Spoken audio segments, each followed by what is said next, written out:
The BRICS group of countries is often talked about as though it's some kind of new superpower bloc. But BRICS isn't an alliance, and it certainly isn't a replacement for the West. Countries are joining BRICS, including places like Egypt and the United Arab Emirates, not because it offers strict rules, but because it offers strategic optionality. In a multipolar world, being inside multiple rooms matters a lot more than belonging to one single bloc. BRICS doesn't cause multipolarity, it reflects it. In this video, I want to explain what BRICS actually is, why countries are joining it, and why its influence is often misunderstood.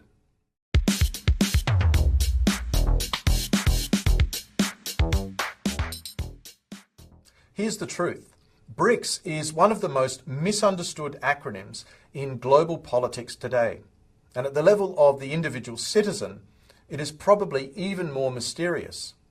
Just as my previous video sought to clarify what a multipolar world order is, today the objective is to do the same, but this time with BRICS. BRICS began as a grouping of large emerging economies: Brazil, Russia, India, China in 2009, and then adding South Africa in 2010. I've spent most of my career working in large part with businesses and governments in BRICS countries.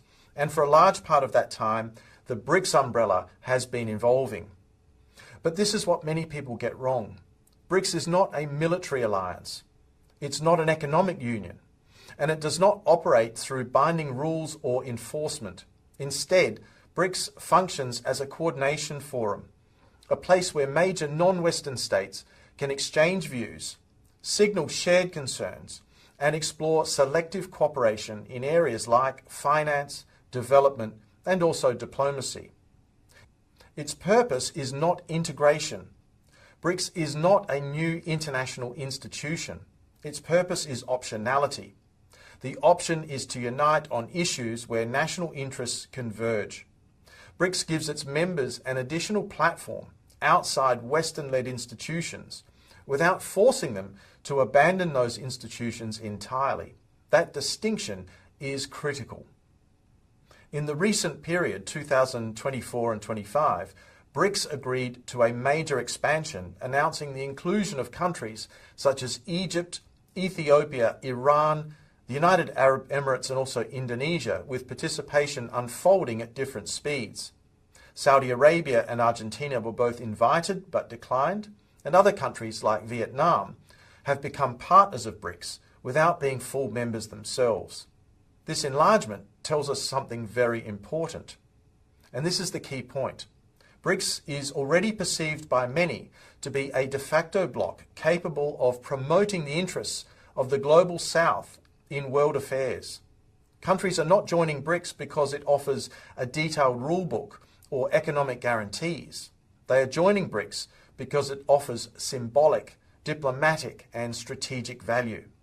For countries like Egypt or the United Arab Emirates, membership signals geopolitical autonomy, strengthens ties with multiple power centres, and reduces reliance on any single bloc. It also provides access to alternative development finance mechanisms and diplomatic networks, even if those alternatives remain somewhat partial. In a multipolar world, being inside the room matters, even if the room does not yet make binding decisions. And that is the logic behind BRICS enlargement. BRICS matters first because of its scale.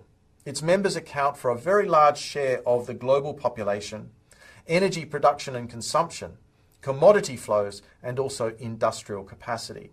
That alone makes it relevant. Secondly, BRICS matters because it reflects a structural dissatisfaction with how global governance currently works. Many member states believe institutions reflect post-war power distributions and not today's realities. Rules are applied asymmetrically, a point implicitly acknowledged by Canadian Prime Minister Mark Carney in his recent address to the World Economic Forum, and that voice has not kept pace with economic weight. BRICS provides a venue to express that dissatisfaction without the need for any direct confrontation. Thirdly, BRICS matters because it normalizes alternatives. Trade settlement outside the US dollar in limited cases, development finance outside the World Bank and other multilateral development institutions, coordination outside Western diplomatic formats as well. This is not about overthrowing the system, it is about creating options alongside it. Now, let's talk about the limits. BRICS suffers from deep internal contradictions. China and India, for example, are strategic rivals. Russia's priorities diverge sharply, in some cases, from those of Brazil or South Africa.